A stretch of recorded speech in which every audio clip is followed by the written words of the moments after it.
Now, the next smartphone na pag-usapan natin is a overpriced na phone. Yes, you heard it right, it's overpriced. The Oppo Reno 13 Pro is being powered by the MediaTek Dimensity 8350. Meron siyang quad-curve na AMOLED display, and meron siyang 50MP na triple camera lens, pero hindi siya co-engineered with Hasselblad. And the most exciting part, nasa 45,000 pesos siya. More details after this quick intro.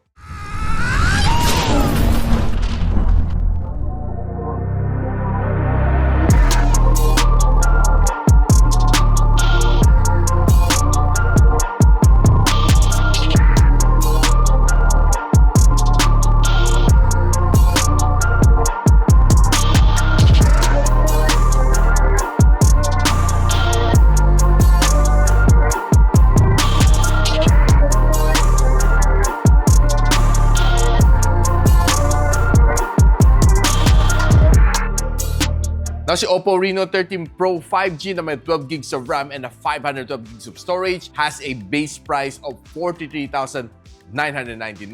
More details on the description box below.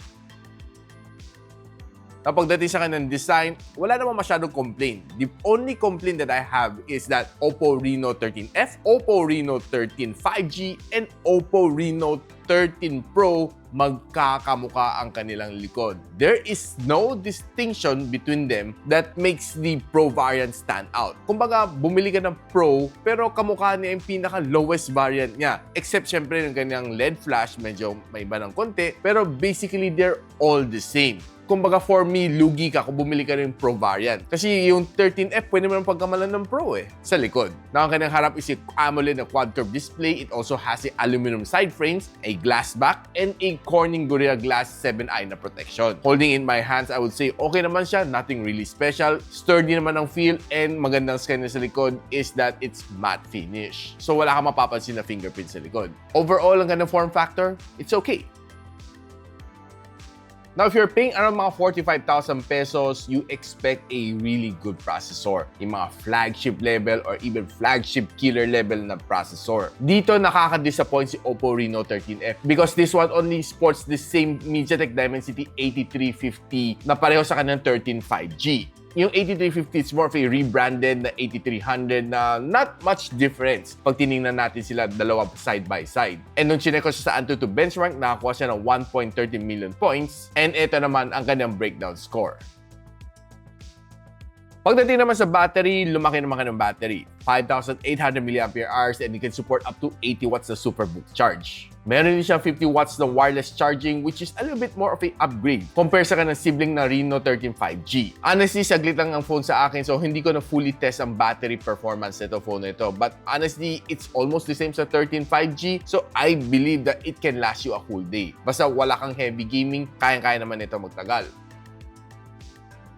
Now, in terms of display, meron siyang 6.83-inch na curved AMOLED display. It's a quad-curve display na may 120Hz of screen refresh rate and the maximum brightness, 1,200 nits. And by the way, ang protection nito is a Corning Gorilla Glass 7i. Now, if you're checking your socials, expect a good browsing experience. And if you're watching videos naman dito sa kanya, expect a good viewing experience dahil sa kanyang AMOLED display. Ang gusto ko lang sa kanya dito is quad-curve agad na display.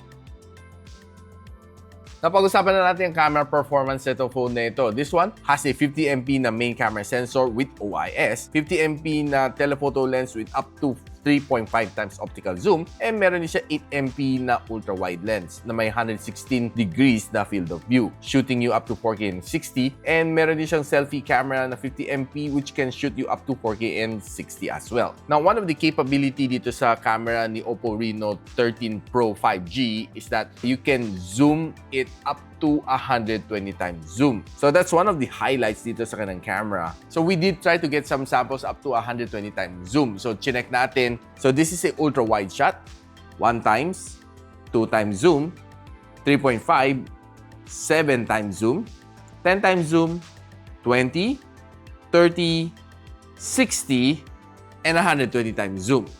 pag umabot ka na ng 120, well, honestly, medyo pixelated na siya and medyo malabo na siya. Now, if you're going for some outdoor shot, masasabi ko okay naman mga photos na makuha mo dito sa Oppo Reno 13 Pro 5G. Now, trying to take some photos on outdoor condition, okay naman siya. Makita mo mga signages dito, kahit yung Starbucks logo and yung drive-thru na nakasulat dito. Pag zoom in mo, malinaw naman siya. Now, if you're going indoor naman, you'll be able to get some nice photo, nice snaps dito sa kanya. And honestly, it's expected naman from this camera. And trying some low light shot like this one, okay din naman makukuha mo. As long as hindi naman malikot kamay mo, you'll be able to get some really nice snaps. Sa indoor, nilaro ko rin ng different lenses. This is a ultra wide shot, 1 times, 2 times, 3.5 times, and 7 times zoom.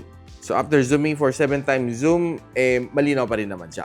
Now, you've probably seen some of the paid reviewers ni Oppo posting some photos, ng mga portrait photos online. And nung pag zoom in ko ang mga photos nila, nakita ko wala masyadong detail na kuha doon sa mukha ng model. And so, I personally test it out. Trying this shot, this is a normal shot, and this is a 2 times zoom shot. Now, pag kumuha ka ng 2 times zoom shot, o nga, no? Akala ko, I was really surprised na wala masyadong details na sa kanyang mukha. It looks soft pag zoom in mo siya. And I wasn't expecting this kind of quality, no? Akala ko una na it's just yung kinrap ni Facebook ang quality, kaya medyo pumangit. But based on my first-hand experience dito, talagang soft nga siya. Now, trying again on a different person naman, sa normal shot and sa 2 times zoom shot. Now, pag tinignan mo pareho ang mga photos neto, once you zoom it in doon sa tao mismo, makita mo soft ang photo and not much details na na-capture dito sa Oppo Reno 13 Pro, which is one of my major disappointment dito sa kanang camera at this price point. And using yung kanang front-facing camera dito sa Oppo Reno 13 Pro 5G, on outdoor condition, I would say it's pretty decent naman ang kanang front-facing camera at the very least. Now, shooting a selfie video dito sa kanang camera, I would say na